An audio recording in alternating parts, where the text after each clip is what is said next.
In this video, I'll show you how to set a stop order on OKX. We can use this as a take profit order, a stop loss order, and I'll also show you a trailing stop as well. Timestamps for all of those will be down in the description. Firstly, we'll look at setting a stop loss order on OKX, and I'll leave some bonus links to OKX and the other exchanges I use down in the description below. If you're a new user on those platforms, you can get some great bonuses via those links. But on the OKX trading system, we want to come right here where it says TPSL. So TPSL is take profit, stop loss. It's actually the exact same order type. It just changes whether we're making a profit or a loss in our trade. And that depends on where we got in and the price that we want to sell at. Now, stop orders may also be known as conditional orders or trigger orders as well. And it's all the same order type. Firstly, with a stop loss, what we're doing is with a stop loss, we have a position already. So I've got some Bitcoin here. So I've got this Bitcoin position on. A stop loss is an order to sell out at a lower price than it is now, potentially taking a loss for our trade to prevent further losses. So what I'm doing here is saying, look, I've got some Bitcoin and the price is 116 right here. And I'm willing for the price to go down to 100,000, right? But I don't want it to go below that for me. So what I want to do is I'm happy to have my Bitcoin here. I'm happy for some volatility here, but at 100,000, I want to sell out. Now, you may be in a profit here because you bought in lower, so it's not necessarily a loss. But if you're getting into the trade right now and you want that as your absolute lowest level where you get out at, then that would be a loss, right? But either or, it doesn't matter. You're just telling the system, I want to sell my Bitcoin right now at 100,000.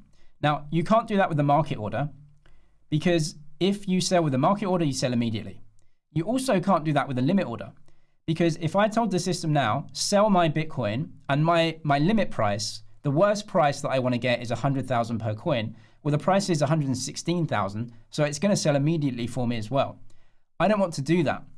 What I want to say is, look, I'm happy for volatility in this range, but 100,000 is the limit for me. That's where I want to sell. So how do we do that? Well, we put a trigger order in. Trigger or stop order. A trigger order is an instruction to the system to say, look, I've got this sell order that I want to put in, but don't put it into the system until my trigger price is met. And that lets us sell at a price below the current price without using limit or market orders right now, which would both immediately sell for us. So the trigger order is the most important thing. So TPSL, conditional order, trigger price right here.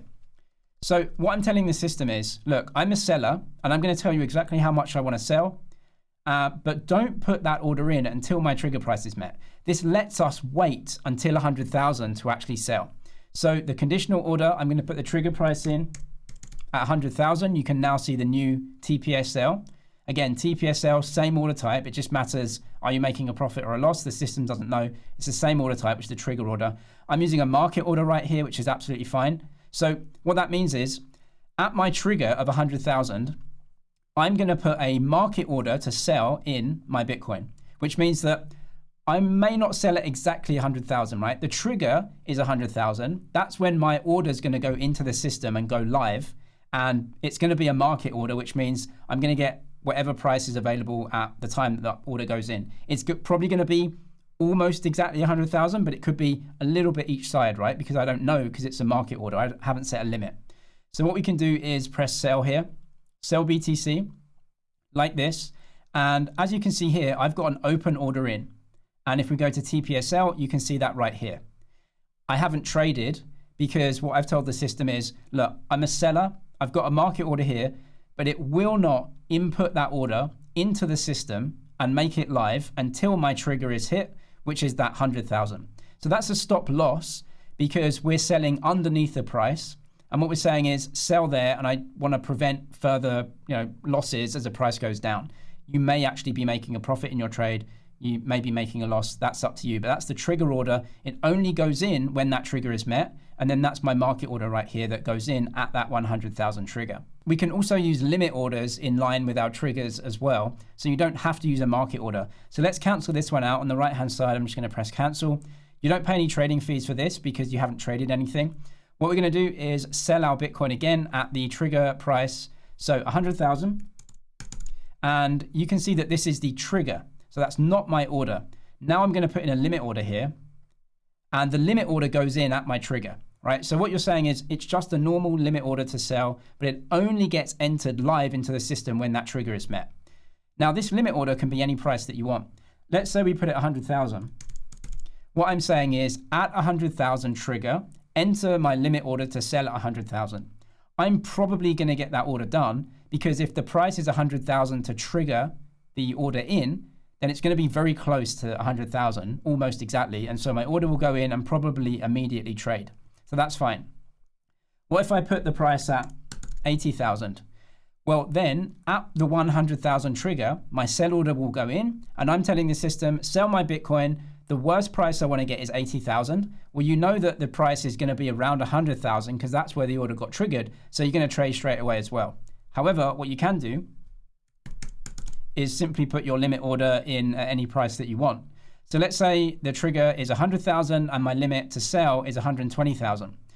Well, what's going to happen is at the 100,000 trigger, the trigger will go off, the limit order will go in, but my limit price is 120,000. So I won't sell anything because the price must be around 100,000 for it to trigger, which means that my order will be live and it will be in the system, but it won't have traded because my limit price is too high. So you can do that as you want as well. And you can figure out at which price, if you just want to sell with a limit order or a market order, it's up to you.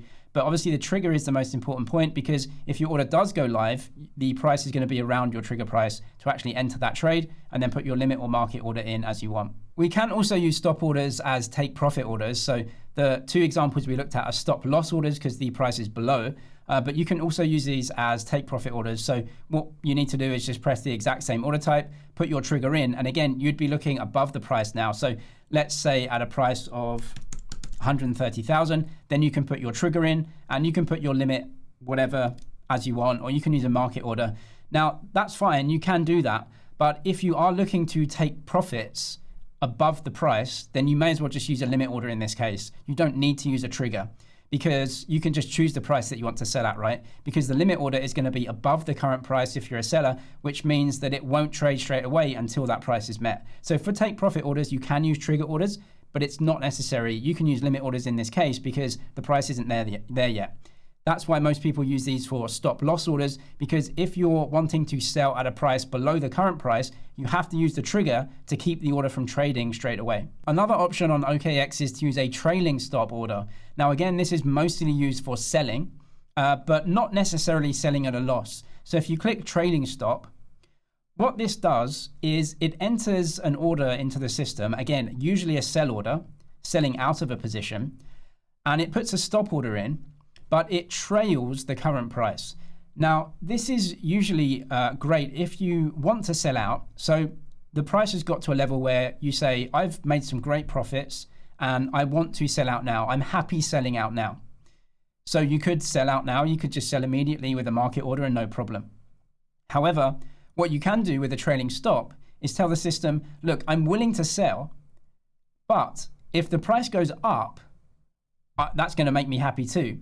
And so what I want to happen is I want my sell order to trail the price up. And if the price goes up, then obviously I'm selling at a higher price and that's even better. So you're telling the system, sell, but if the price goes up, trail it up and I'm going to sell higher. Now that trail is also a floor. So I'll show you how this works. At some price, you get in and then you tell the system, I'm willing to sell around 5% different from this current price. So let's say the current price is 100,000. You say, I'm willing to sell here, but I'm going to put a trailing stop order in at 5% below. So I'm also willing to sell at 95,000, right? And I'm willing to trail the price at 5%. As the price moves up, you also move up with the price at your trail, which is, let's say, 5%. So you're always 5% below the current price. If you go up in price, then you trail it up as well. However, if the price comes down, you don't move, right? Because you are looking to sell. So you trail up, but you don't trail down. As the price comes down, you can see our trailing stop doesn't move. It goes sideways because we're not moving down with the price. We are looking to sell. We're happy to trail up, but we don't trail down. The price only went down a couple of percent, so it didn't hit our sell order. The price then goes up again, and we trail this up, that 5%. and then the price comes down and it actually hits our order at this point. So the price went up, we trailed it, but as the price comes down, we don't trail it. So this is really saying to the system, I'm willing to sell within 5% of this price. If the price goes up, I'll trail it up and I make a bit more money. But if the price comes down, I'm not going to move and I'll just sell. So you can choose the variance as you want. 5, 10%, you can see here. So let's say 5%. We will put an amount in that we can sell, whatever that is. And what this is a sell order. I'm going to sell within 5% of the price. If the price moves directly down 5% from here, then I'm going to sell 5% lower than this price. If we move up, we trail up with the price. So that's great if you've made some profits. Maybe you're in a bull market and you think, I'm willing to sell here, but in bull markets for Bitcoin, the price can move a lot to the upside as well. And so you don't want to miss out on that. So you're willing to sell, but if the price does move up, you'll trail it up as well. I'll leave a full guide for trading on OKX down in the description below if you need it. And the bonus links on OKX and the other exchanges I use will be in there as well. I'm James, this is MoneyZG. Cheers for watching, and I'll see you in the next one.